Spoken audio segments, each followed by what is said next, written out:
خیبر پختونخوا اور شمالی علاقہ جات میں سیلاب کی تباہ کاریوں سے ہر پاکستانی افسردہ ہے۔ ایک طرف ہماری افواج خارج اور دوسری طرف آفات کا مقابلہ کر رہی ہے۔ وزیر اعظم شہباز شریف کا بونیر میں سیلاب متاثرین سے خطاب، کہا امدادی کارروائیوں پر علی امین گنڈاپور اور ان کی حکومت کو ستائش پیش کرتا ہوں۔ وزیر اعظم نے سیلاب متاثرین میں امدادی چیکس بھی تقسیم کیے۔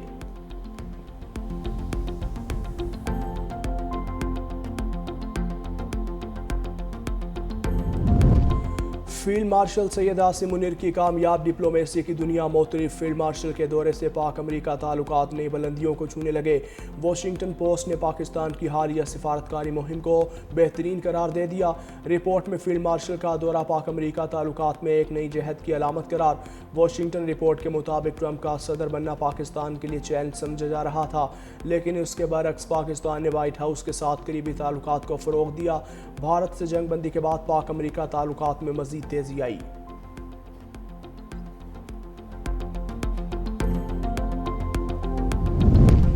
کراچی کی مرکزی شاہراہوں پر نکاسی آب کا کام مکمل ہوتے ہی دوبارہ بارش شروع ہو گئی۔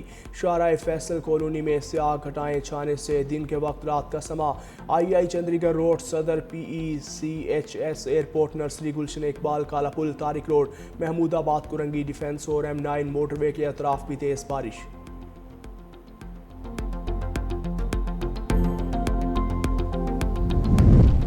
اور سہ ملکی سیریز اور ایشیا کپ کھیلنے کے لیے پاکستان T20 اسکواڈ دبئی پہنچ گیا۔ پاکستان ٹیم 4 گروپس میں دبئی پہنچی۔ پاکستان ٹیم 21 سے 27 اگست تک پری سیریز ٹریننگ کیمپ میں حصہ لے گی۔ کل پاکستان ٹیم ICC اکیڈمی میں ٹریننگ سیشن میں بھی حصہ لے گی۔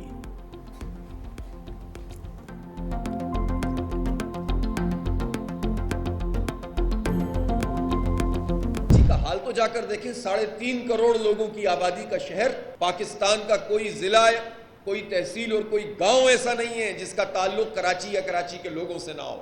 منی پاکستان ہے اور اس کا حال یہ کیا ہوا ہے، کرپشن کا سسٹم ہے، زمینوں پہ قبضے کا سسٹم ہے۔ 40 سال سے اس شہر کو لوٹ رہے ہیں۔ یہ اربن فلیڈنگ ایسے ہوتی ہے کہ کروڑوں اور اربوں روپے برساتی نالوں اور ان کے جو راستے ہیں ان کی صفائی نہیں ہوتی اور کاغذوں میں لکھ دیا جاتا ہے کہ جناب یہ ہم نے صاف کر لیے۔ کراچی میں بارش کے بعد حالات سنگین ہیں۔ شہر قائد کا بیڑا غرق کرنے والوں کو حساب دینا ہوگا۔ امیر جماعت اسلامی حافظ نعیم الرحمان کا لاہور میں خطاب، کہا انسداد دہشت گردی کا قانون کسی صورت قبول نہیں، 26ویں ترمیم پاس کرنے والے مجرم ہیں۔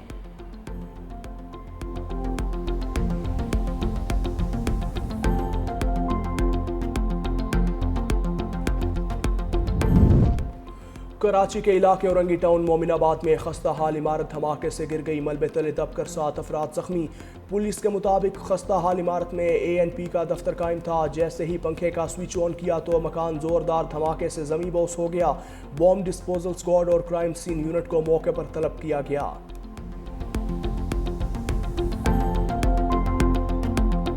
اسٹاک مارکیٹ میں نیا ریکارڈ، پہلی بار 1,51,000 پوائنٹس کا سنگ میل بھی عبور کر لیا۔ کاروبار کے دوران اسٹاک مارکیٹ میں 1200 پوائنٹس کا اضافہ۔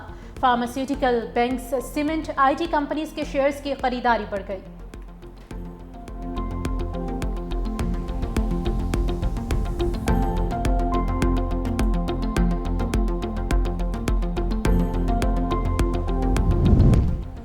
پاکستان اور جاپان کا تجارت، سرمایہ کاری سمیت تمام مختلف شعبوں میں باہمی تعاون بڑھانے پر اتفاق۔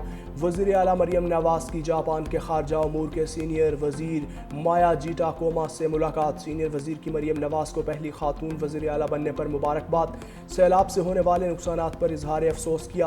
مریم نواز کا ٹوکیو کے جدید ترین ٹیکنالوجی کے شاہکار ٹریفک کنٹرول مرکز کا بھی دورہ، کہا جاپان کی ترقی کے ماڈل کو پنجاب میں لاگو کرنا چاہتی ہوں۔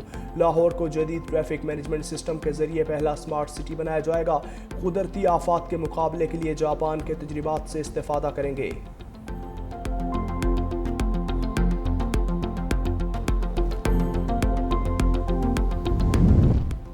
یوٹیلیٹی سٹورز کے بندش پر حکومت نے بار بار جھوٹ بولا۔ کسی ملک میں ایسا نہیں ہوتا کہ اتنی بڑی سپر مارکیٹ کو اچانک ختم کر دے۔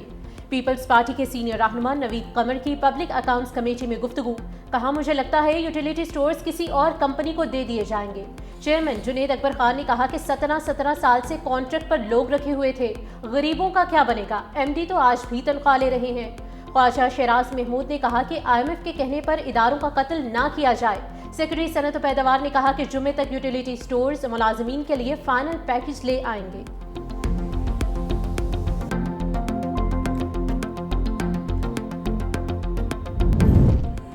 چینی وزیر خارجہ کا دورہ بھارت کے لیے سفارتی شرمندگی کا باعث بن گیا۔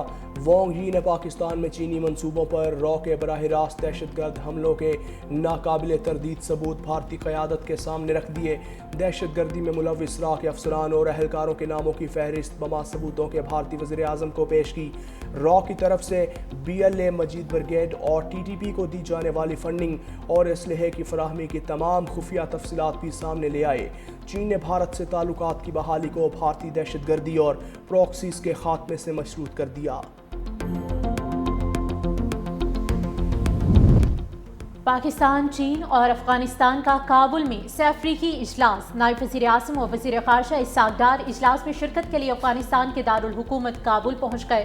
چینی وزیر خارجہ وانگ یی بھی شریک ہوں گے۔ ترجمان افغان وزارت خارجہ کے مطابق اجلاس میں سیاسی، سلامتی اور اقتصادی تعاون پر بات ہوگی۔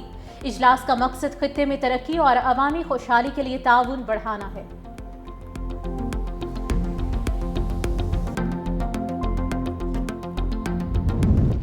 لاہور چیمبر کی سابق انتظامیہ انسانی اسمگلنگ میں ملوث نکلی۔ لاہور چیمبر کے لیٹر پر یورپ جانے والے 10 افراد کی تصدیق۔ صدر میاں ابوذر شاد کا DGFIA کو خط لکھا۔ چیمبر کے سابق صدر کاشف انور اور سابق سینئر نائب صدر ظفر محمود چودھری نے قوانین سے ہٹ کر سفارشی لیٹر جاری کیے۔ ایک قصاب کو بھی سفارشی لیٹر جاری کیا۔ یورپ جانے والوں میں سے کوئی بھی واپس نہیں آیا۔ سابق صدر کاشف انور کی جانب سے الزامات کی تردید، کہا کروڑوں کے اخراجات کی تفصیل مانگنے پر الزامات لگائے گئے۔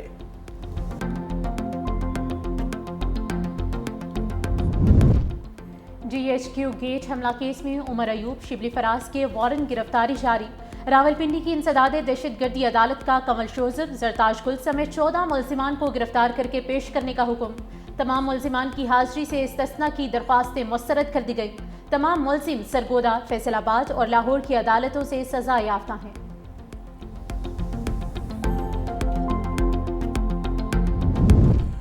سپریم کورٹ میں بانی PTI کی 8 ضمانتوں کی درخواست پر سماعت وکیل سلمان صفدر نے کہا 6 ماہ سے زائد کا عرصہ ہو گیا، ہم اب فیڈ اپ ہو چکے۔ بانی PTI کے فیملی ممبران کو عدالت میں بات کرنے کی اجازت دی جائے۔ چیف جسٹس یاحییٰ آفریدی نے ریمارکس دیے، بے فکر رہیں، ہم طویل التوا نہیں دیں گے۔ عدالت کا فیملی ممبران کو بات کرنے کی اجازت دینے سے انکار۔ علیمہ خان کو روسٹرم پر بولنے سے روک دیا۔ اسپیشل پروسیکیوٹر ذوالفقار نقوی کے غیر حاضری پر سماعت کل تک ملتوی۔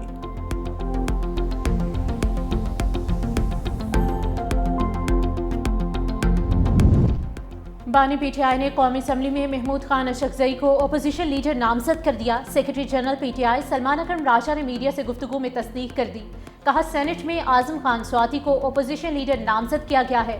بانی PTI سے ملاقات کرائے بغیر کوئی بات آگے نہیں بڑھے گی۔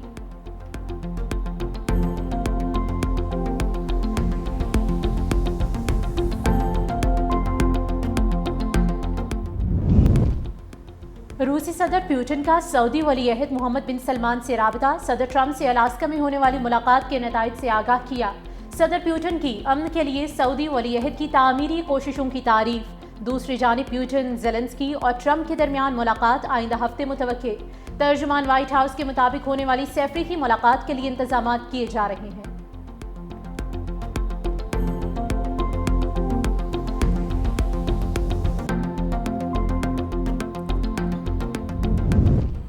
اسرائیل کا ایک بار پھر امن سے فرار، حماس کے مثبت رد عمل کے بعد جنگ بندی کے لیے نئی شرطیں رکھ دیں، تمام 50 یرغمالیوں کی رہائی کا مطالبہ کر دیا۔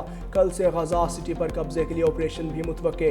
اسرائیلی وزیر دفاع نے 60,000 ریزرو فوجیوں کو طلب کر لیا۔ اسرائیلی فوج کے غزہ میں مظالم بھی برقرار، غزہ کے شہروں خان یونس اور دیر البلح پر حملے تیز، 24 گھنٹوں میں مزید 60 فلسطینی شہید۔ غذائی قلت نے بھی مزید 3 افراد کی جان لے لی۔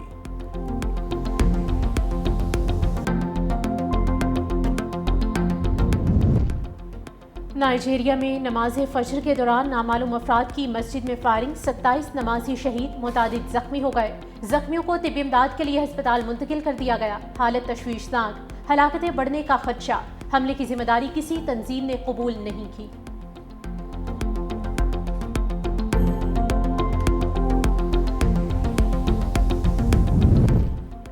امریکہ ہم واپس آ گئے، ہیلو ٹک ٹاک۔ ٹرمپ کے براہ راست پیغام کے ساتھ وائٹ ہاؤس کی ٹک ٹاک کی دنیا میں انٹری۔ ترجمان کیرولن لیوٹ نے کہا کہ ٹرمپ انتظامیہ صدر کی تاریخی کامیابیوں کو زیادہ سے زیادہ عوام تک پہنچانے کے لیے پرعزم ہے۔ ہم ایسے طریقے سے رابطہ قائم کر رہے ہیں جو کسی سابقہ انتظامیہ نے نہیں اپنایا۔